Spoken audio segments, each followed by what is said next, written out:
If you want to take your business to the next level, you have a few standard options. You could get a loan, find a professional investor, or you could go public. But now, there's a newer player in town and it's getting serious attention, the ICO.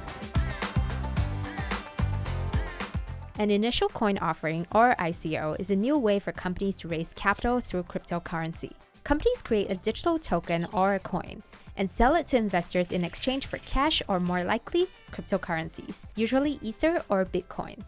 Let's say I want to set up a business that makes money from my videos. Instead of issuing shares to investors, I'll be creating my own digital token.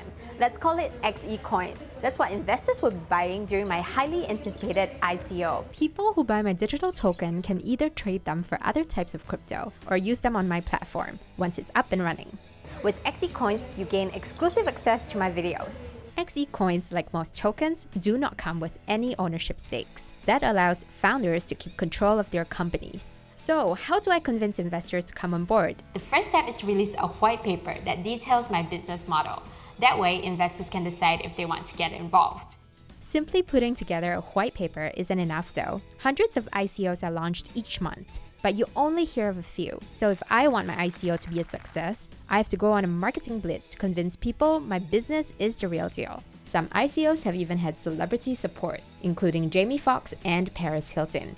The number of ICOs has skyrocketed over the past 2 years. In the first quarter of this year, $6.6 billion was raised through 217 ICO sales, an increase of more than 65% from the last quarter of 2017, and just under the $7 billion raised for all of last year. The Ethereum project is one of the most successful ICOs of all time, and is now the world's second largest cryptocurrency. In 2014, it sold 60 million Ether coins and raised capital of 31,000 Bitcoin, or 18 million in fiat currency. Cryptocurrencies are underpinned by blockchain technology, which is why ICOs were primarily used by blockchain startups. But now, other types of companies are flocking to ICOs, even if they do not have or require the use of blockchain. For instance, the owners of a real banana plantation in Laos issued banana coins, and if you bought one, you would be investing in the production of organic bananas. ICOs aren't just for startups anymore either.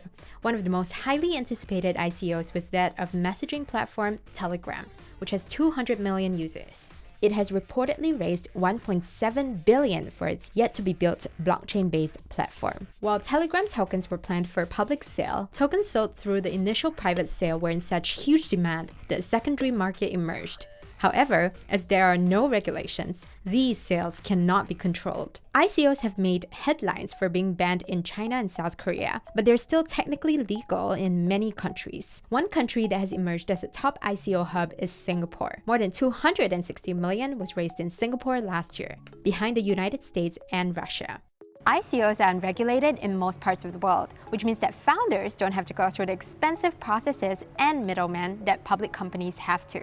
Without regulation, it also means that fraud is incredibly common, with several reports of founders disappearing with millions, and one recent study finding that 80% of ICOs are scams. The regulatory environment in the United States is mixed. The Securities and Exchange Commission shut down a 15 million ICO by Munchie and even launched a fake ICO website to educate investors. There are a lot of question marks surrounding ICOs. Why would any investor want to buy in? ICOs offer really high returns. The average return on the S&P is about 10%. In contrast, one venture capital firm analyzed that if an investor had blindly invested in every ICO, including a significant number which failed, the return would have been 13.2 times your initial investment. It's returns like that which have sparked the ICO fever which we see today. But don't forget, big rewards also mean big risks.